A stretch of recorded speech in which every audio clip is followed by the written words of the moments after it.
Hello students, myself Rakesh Misra. In this video lecture, I will describe you the semi-technical description of floral parts, volume 3rd. In previous two video lecture, in previous two volume, you have learned some basic concepts of floral parts and their symbol. In volume 1, you have learned the single unit of floral parts and their symbol. The single unit of floral part means the calyx by means of sepal having the floral symbol is K. The corolla by means of C, by means of petals, the floral symbol is C, is over. Almost every part of floral, every parts of flower and their symbol in volume first is over by taking single unit only. That is androecium by means of anther, the gynoecium by means of ovary, bracts, bracteoles, etc. Each parts and their symbol is over in volume 1. When we move from volume 1 to volume 2, then we learn a single flower may have calyx and corolla both. If the flower possesses 2 number of anther, 5 number of anther, 10 number of anther, then their number along with the symbol is required.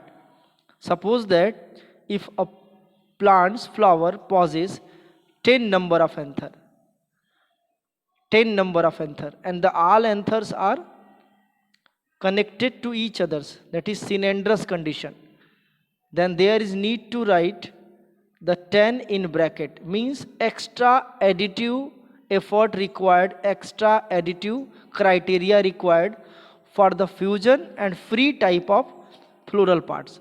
Same things will be as for the plant's calyx and for the plant's flower corolla. Corolla may be 5 in numbers, corolla may be 10 in numbers, then they required numbers along with the symbol. For example, if a plant consists 5 calyx and 5 corolla, but the calyces are fused and corolla are free, then there is need to two different kinds of strategies in order to write the semi-technical description for that kinds of situation. Then the K in bracket 5 required, that is the calyx are fused, that is gamosepalous condition, then the K inside bracket 5 required. And the same condition, the corolla are free, then the C 5 without bracket required. It means in volume 1 we have learned only the single unit of symbol, that is we have learned the K means sepal, C means corolla. But in volume 2 we have learned the C along with their numbers, that is C may be 5 and further may be free or fused, there will be the other criteria.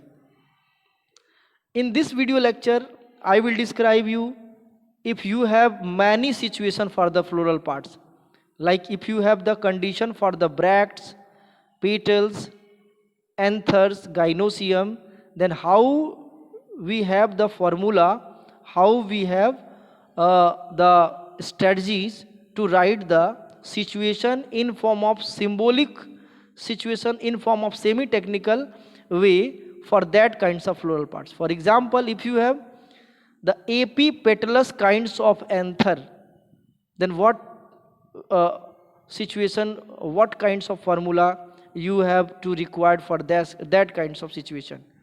In this video lecture I will describe you the easy way to make the floral formula.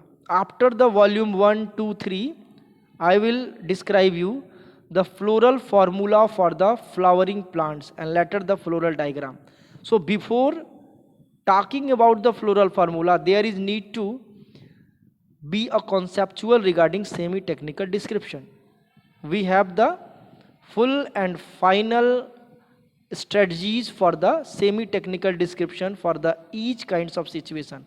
Otherwise, if you miss the video of volume 1 or 2, further reback and revise yourself from volume 1 and bring yourself to the volume 2 and later than the volume 3. I will also describe you the floral formula after the video. Let's back to the whiteboard in order to understand the semi-technical description in complicated way, in the broad situation, in the very complicated situation. Now back to the whiteboard. Now the semi-technical description of floral parts third. I have the different situation in floral parts and their symbol will be discussed in this portion. Listen. Without delay timing, let I begin the concepts of the two situations in which the two different floral parts form the single unit of flower. The first condition or first situation is, as you can see, the apipetalous anther. Listen, the apipetalous anther is the first situation. Apipetalous means when petals are fused with the anther, then what happen? Then you need to write first of all the petals, that is the C, and anther, that is the A. If the anthers are apipetalous, then what happen? Then there is need an arrow towards the C. आपको कुछ नहीं करना है, आपको एक arrow A से निकाल के C की तरफ कर देना. ये क्या है? Epipetalous anther. ठीक है, इस तरह के एंथर को क्या बोलेंगे? Epipetalous anther. तो आप इसको आप आराम से कर लेंगे, अब आपको कोई प्रॉब्लम नहीं होनी चाहिए. ठीक है, ये एपीपेटलस एंथर है. अगर यही सेपल्स है, ठीक है, एपीसेपलस कंडीशन है, तो उसको क्या करेंगे? उसको हम के means sepals and A means anther, तो एंथर से निकाल के एरो के की साइड में कर देंगे. ठीक है, अगर यही एपीफिलस एंथर है, यानी कि पेरियंथ कंडीशन है, टेपल्स है, तो क्या करेंगे उसके लिए? आपको पता है कि टेपल्स मीन्स, फिलस मीन्स पी और एंथर के लिए ए, तो ये सिचुएशन हमारा क्या बन जाएगा? एरो पी के साइड में कर देंगे तो क्या हो जाएगा? एपीफिलस. ठीक है, इतनी बातें आपको क्लियर होनी चाहिए. अब आगे का कंडीशन, तो ये हमारा तीनों क्लियर है, एपीपेटलस, एपीसेपलस, एपीफिलस. इसमें से अगर किसी को कोई प्रॉब्लम्स आ रही हो समझने में, तो आप कमेंट्स बॉक्स या लाइव क्लास में इसको डिस्कस कर सकते हैं. ठीक है, फिलहाल बस ये कॉन्सेप्ट्स है, इस पे आपको बड़ा आराम से आपको करना क्या है कि एंथर से एरो निकाल के, ठीक है, एंथर से एरो निकाल के उस साइड कर देना है जो कंडीशन पूछ रहा है. एंथर का सिचुएशन नहीं है, देखो तीनों में एंथर लिखा हुआ है. तो पहला क्या है? एपीपेटलस, दूसरा क्या है? एपीसेपलस, और तीसरा क्या है? एपीफिलस. तो आपको पता है फर्स्ट सेकेंड थर्ड, मैंने सबसे पहले आपको पता होना चाहिए कि सी फॉर पेटल्स, के for sepals and P for anther, P for perianth. अब सबके साथ एंथर वाला कंडीशन जुड़ा हुआ है. अगर एपी पेटलस है तो ए सी हो जाएगा, एपी सेपलस है तो ए के हो जाएगा, और एपी फिलस है तो एपी हो जाएगा. तो ऐसे एरो आप घुमा दीजिएगा जो भी कंडीशन पूछ रहा है. ठीक है, नेक्स्ट मैं आ रहा हूँ एसिमेट्रिकल फ्लावर. अगर फ्लावर एक्टिनोमार्फिक है तो ये वाला कंडीशन, जाइगोमार्फिक है तो आप परसेंट वाला सिग्नेचर कंडीशन, और एसिमेट्रिकल है तो डॉलर वाला कंडीशन. ये लाइव क्लास में भी बताया गया था. Next, ovary bicarpellary syncarpous inferior. ये लंबा लंबा स्टेटमेंट में मत जाइए, एक ही वर्ड में, एक ही लेटर में खत्म हो जाएगा. ओवरी बाइकार्पुलरी, ओवरी के लिए भाई क्या होगा? तुमको बताया गया था गाइनोसियम. बाइकार्पुलरी टू, सिंकार्पस मतलब इसको फ्यूज कर दिए. इन्फीरियर मतलब ओवरी नीचे करना, तो ऊपर एक लाइन खींच दीजिए. तो ये क्या कंडीशन हो गया? Ovary bicarpellary syncarpous inferior. अगर ये बाइकार्पुलरी सिंकार्पस सुपीरियर होता तो करना क्या पड़ता? नीचे अंडरलाइन कर देना पड़ता. ये बाइकार्पुलरी सिंकार्पस सुपीरियर. अगर बाइकार्पुलरी सिंकार्पस पेरीगाइनस कंडीशन तो सामने लाइन खींचना पड़ता. तो ये कंडीशन है. ठीक है, अगर एपोकार्पस कंडीशन होता सुपीरियर का तो ये कंडीशन होता without bracket. Apocarpous condition inferior का होता तो ये कंडीशन होता. तो ये सब आपके कॉन्सेप्ट समझने के ऊपर है. अगर आप प्रीवियस 2 वॉल्यूम में समझ गए होंगे तो इसमें आपको कोई प्रॉब्लम नहीं होगी. ठीक है, अब आगे क्या पूछ रहा है? Sepal 6 arranged in 2 whorl. Sepals कितने? 6. सेपल्स के लिए क्या होगा? के. 6 के लिए क्या होगा? 6. लेकिन अभी कंडीशन पूछा है अरेंज इन 2 होल फ्यूज्ड, तो 2 होल में अरेंज है. 2 होल का मतलब एक इनसाइड सेपल है, ये इस तरह का कंडीशन है. जैसे ये सेपल है, एक अंदर है, 3 जो अंदर होगा और 3 बाहर होगा, तभी 6 का 2 होल होगा. तो एक पार्ट उसका बाहर है और एक पार्ट अंदर, यानी कि तीन जो है सेपल्स बाहर और 3 अंदर, तीनों तीनों फ्यूज है। तो क्या होगा, उसके लिए एक नया कंडीशन आपको सीखना पड़ेगा। सेपल्स 6 अरेंज इन 2 होल, तो क्या हो जाएगा कि इन ब्रैकेट 3 + 3।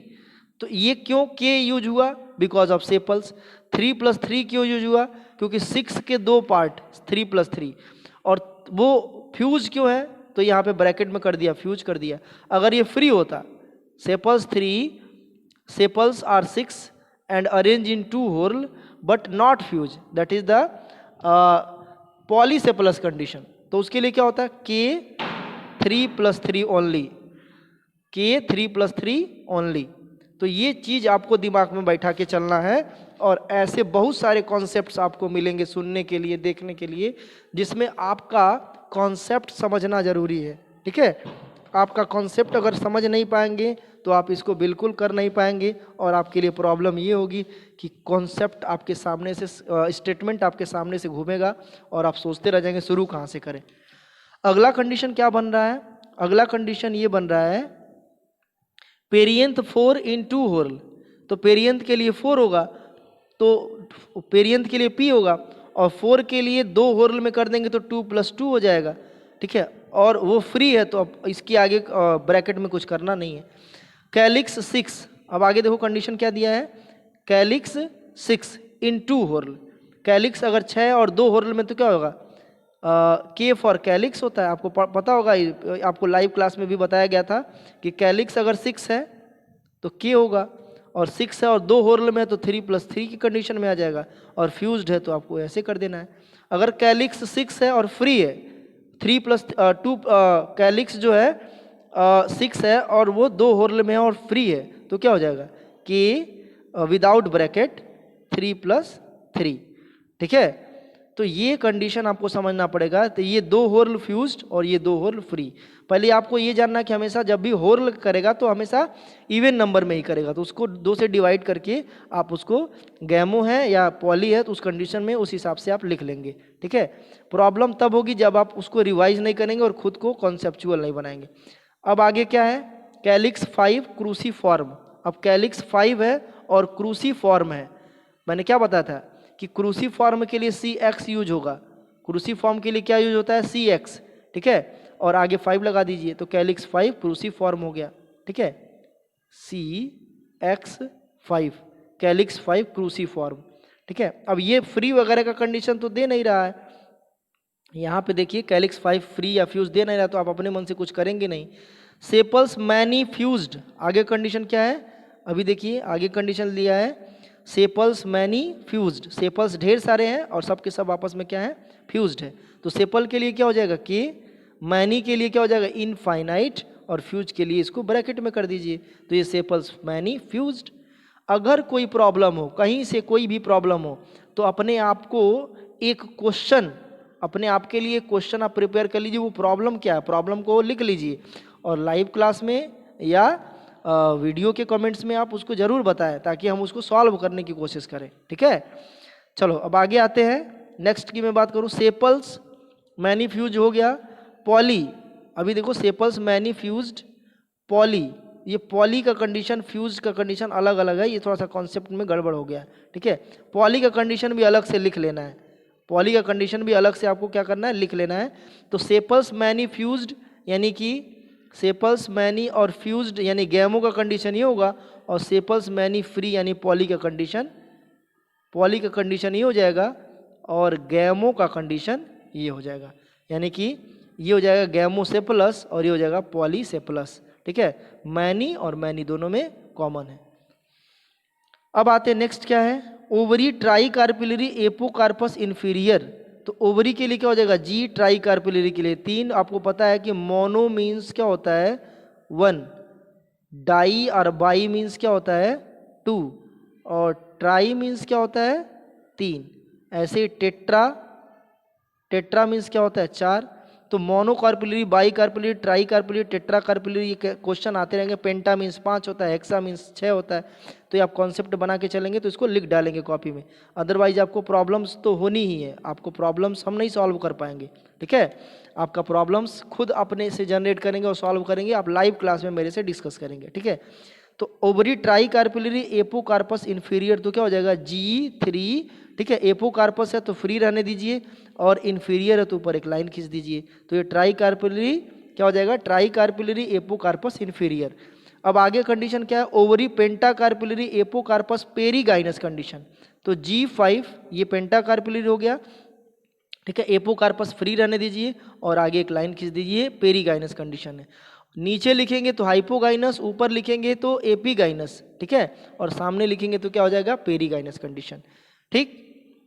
आगे का कंडीशन क्या पूछ रहा है, ओवरी पेंटा कार्पिलरी एपोकार्पस एपीगाइनस कंडीशन। अभी मैंने बताया था ओवरी पेंटा कार्पिलरी तो हो जाएगा G5, ठीक है। एपोकार्पस कंडीशन यानी एपोकार्पस तो हम इसमें ब्रैकेट में कर देंगे, सिंक कार्पस हो जाएगा। और एपीगाइनस कंडीशन यानी ऊपर से एक लाइन खींच देंगे। अगर यही होता ओवरी, ठीक है, ये G for ovary pentacarpellary syncarpous superior, तो ये कंडीशन बन जाता, यानी कि हाइपोगाइनस कंडीशन, ठीक। तो अलग अलग कंडीशन, जैसे आपको पूछ दे ovary tetracarpellary, ovary tetracarpellary, ठीक है, ovary tetracarpellary syncarpous superior, ovary tetracarpellary syncarpous inferior, ovary tetracarpellary semi superior semi inferior that is perigynous, ये हो जाएगा। Ovary tetracarpellary apocarpous superior, ये condition है। Ovary tetracarpellary syncarpous condition, ovary tetracarpellary apocarpous inferior, ये condition बन जाए। Ovary tetracarpellary apocarpous perigynous condition, ये बन गया। तो आपके ऊपर है कि आप अपने आप से क्वेश्चन किस तरह से जनरेट कर रहे हैं। अगर आपका क्वेश्चन ठीक ठाक है, आप कॉन्सेप्ट अपने से बनाइए, ठीक है, और अपने से आप इन चीज़ों को समझ में आए तो उसका फ्लोरल पार्ट्स लिख लीजिए। मैं कुछ सिंबल आपके सामने लिख रहा हूँ, इसका जो है फ्लोरल पार्ट्स आपको लाइव क्लास में बताने हैं, ठीक है। चलो इसका कंडीशन बताना है, इसका कंडीशन बताना है। पहला पॉइंट 1, दूसरा कंडीशन लिखिए, सेकंड ये स्क्रीनशॉट लेते रहिए। थर्ड का कंडीशन मैं दे दे रहा हूँ, थर्ड का कंडीशन मैं दे दे रहा हूँ, A6C, ये इसको आपको वर्ड के फॉर्म में बताना है। ये इसका मतलब क्या हुआ, डिटेल में इसको लिखना है, ठीक है। चलो C की जगह पे हम K कर देते हैं। चलो A6K, तो ये कुछ मैंने आपको होमवर्क दिया है ताकि आप इसको अच्छे से कर लें। In next video lecture I will describe you the floral formula, how to create, how to form the floral formula. For that, stay happy and safe. Thank you.